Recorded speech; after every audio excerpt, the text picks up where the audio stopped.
Okay, I just saw Thor Love and Thunder. It was okay.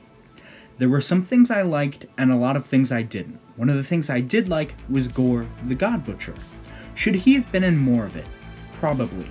Should we have seen him actually fight against other gods instead of just hearing about it? Of course.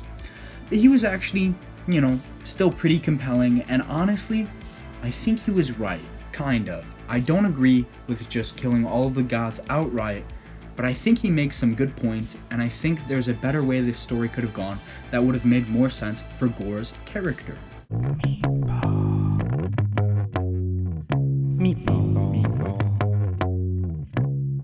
So, unless you missed the movie, you know Gorr's story, you know who he is. He's just a guy in a desolate world, everyone else is dead except for his daughter.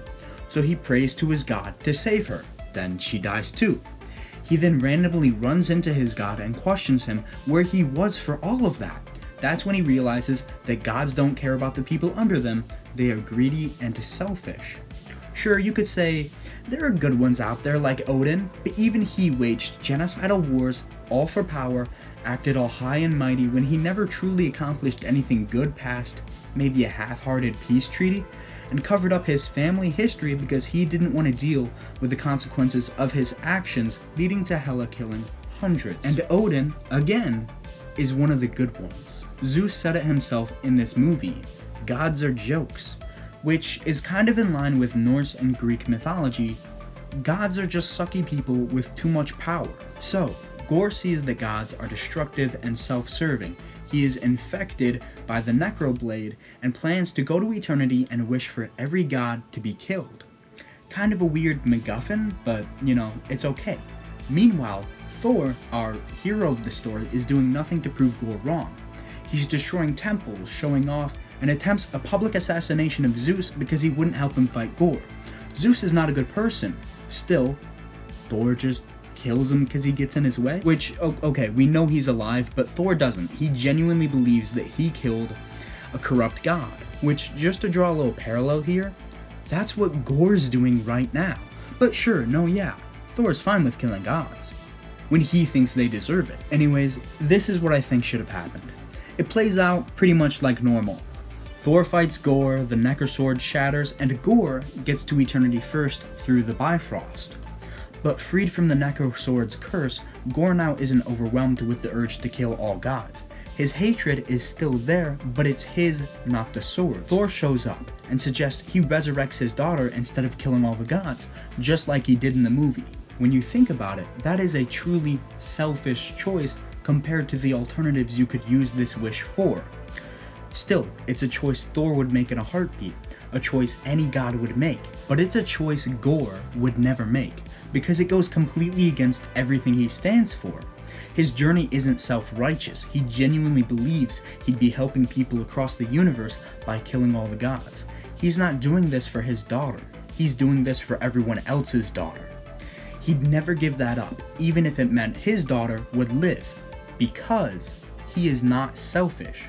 Instead, I believe Gorr should have wished for all gods to be depowered, so they can no longer abuse their powers and take whatever they want. This is the perfect direction for this movie to go. It's unexpected, makes sense for Gorr's character, and would actually have lasting effects in the MCU. Not cheaply giving up on his goals because of a half-hearted speech Thor delivers.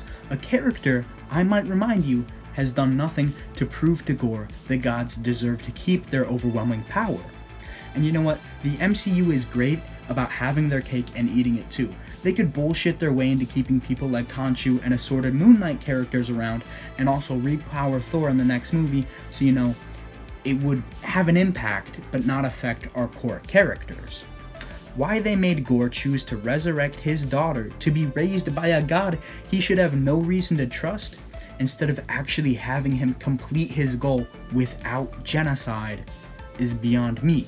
It would give Gorr the arc he had, yet actually have him complete what he set out to do. In this movie, Gorr says that his daughter was the lucky one because she doesn't have to live in a universe where gods don't care about the people beneath them. Then he resurrects his daughter to be in a universe where gods don't care about the people beneath them. Not only that, but to be raised by a god he has no reason to trust. And now, the gods are still out there, fully powered, and they're gonna cause way more problems and damage than ever before. The post-credit scene proves that to be true. And now his daughter's out there. I don't know, man. Thor Love and Thunder was okay, but it could have been so much better. Also, I just want to add, I think it's kind of hilarious that they basically like slid in Jesus Christ into the MCU canon. Did you guys like Korg mentions like an unseen carpentry god, and that's pretty funny. That's pretty funny.